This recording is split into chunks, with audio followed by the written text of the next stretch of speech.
Hey, Pastor Steve Waldron. I hope you're having an incredible day or night in Jesus. Thank you so much for being with us. Do check out our other videos. This is from the Library of Early Christianity. It's like 13 books. You can get most of them off Amazon, if not all of them. Oscar Cullman, the Christology of the New Testament. Now, Oscar Cullman, he was like a successor of Albert Schweitzer, believe it or not. Let's read a little bit about him. Oscar Cullman, somebody told me he was Billy Graham. I think it was this guy, his pastor, but taught Greek, New Testament, and early Christianity at the University of Strasbourg. And that's where John Warwick Montgomery was for so long, was Strasbourg. That's another great theologian. If you're not acquainted with him, I'd just get every book he's got. The University of Basel and the Sorbonne in Paris. He's best known for his many books and prolific speaking about Christianity and history. Now, he's got some I don't have, like on baptism and early Christianity. I don't think I've got them. If I do, I don't have my books currently organized the way I'd like to. Sister Waldron is the most incredible organizer in that respect. And he is best known for for what I just said. Upon his death at age 96, the World Council of Churches honored him for his extensive ecumenical work. So he's got some amazing stuff in this book. And I'm trying to think how to describe it. Anyhow, let's just open it. I've got this page marked, page 258, and then we're going to look at what, the subject in the front and all this. So the Logos concept applied to Jesus. He did pass away in 99, by the way. We've already seen that the title Logos as a designation for Jesus occurs in the Gospel of John only in the prologue and in only two passages in other Johannine writings. It is used as a title for Jesus in no other New Testament writing, no other early Christian literature except the Ignatius of Antioch, which it probably has no connection with the Gospel of John. That's pretty incredible. One might think, therefore, that Logos is not a central concept in the New Testament. It is, in fact, certainly not so significant as the title Son of Man or Kyrios, Lord, God, for instance. Nevertheless, Darrell Bach has some good stuff on that. Nevertheless, this title expresses very forcefully an important aspect of New Testament Christology, the unity of historical revelation of the incarnate and pre-existent Jesus. In connection with this, it clarifies the relation between Christ and God as it is understood in the New Testament, in contrast to the later Christological discussions. Now, there's a lot to unpack there, as the old saying goes. But notice the New Testament is different than later Christological discussions. I'm going to read just a little bit more in that.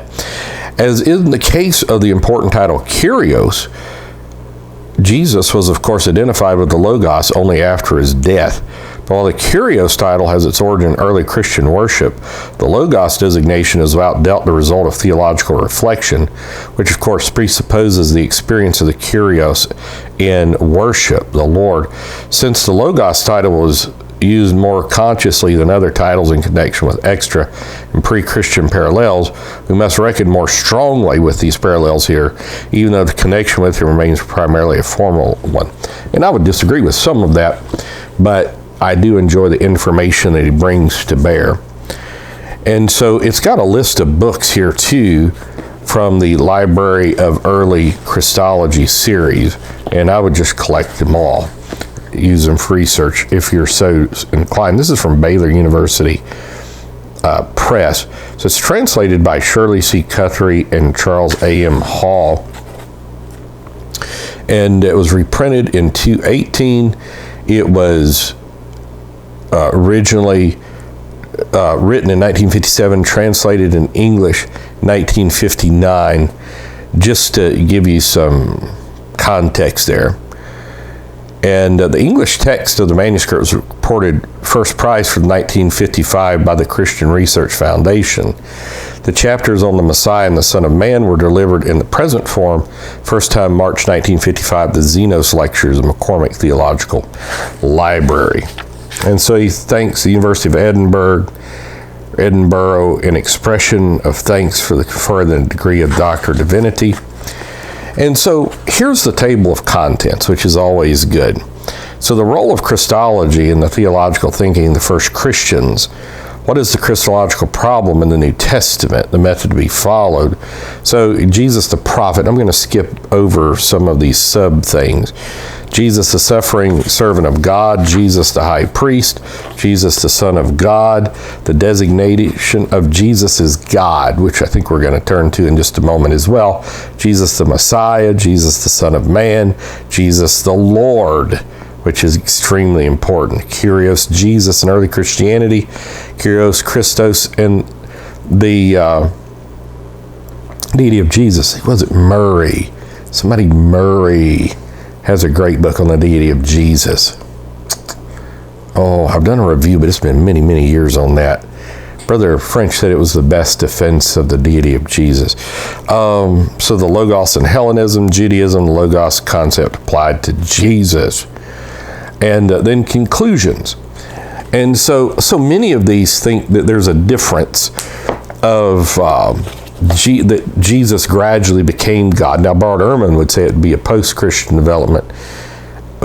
Many people see it throughout. I don't. I think it was divine Messiah, just like Capes does. And I think there's tons of hidden, but they're really not hidden. They're there, but I think passed over would be a better term for whatever reasons in the Gospels, identifying Jesus as God. Like Jesus saying, if the stones if these held their peace, the stones would immediately cry out. They're going to worship, they only worship God. And the multiple times Jesus is worshiped as God, never denied it. And like the giving of gifts, the Korban gifts, he said that might be profited by me. He's talking about, he's Jehovah. And so many like that. My house shall be called a house of prayer.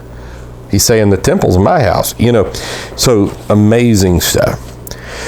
So our investigation of the Christological utilization of Kyrios Logos, the Son of God, has already shown that on the basis of Christological views connected to those titles in the New Testament could, he's got that in italics, designate Jesus as God. This is true for each title in a particular sense. So, but maybe not absolute God. I would say he was absolute God. Now, this book is well over 300 pages. It has an index of references, which is very handy. And it also has an index of authors, which is extremely handy. Albert Schweitzer is in there. So, the Christology of the New Testament, again, if you're interested at all in that study of who is Jesus, I may not agree with all of his conclusions. I do want to utilize, for various ways, both positive and negative, his information. So God bless you. We love you. We'll see you later. Bye-bye.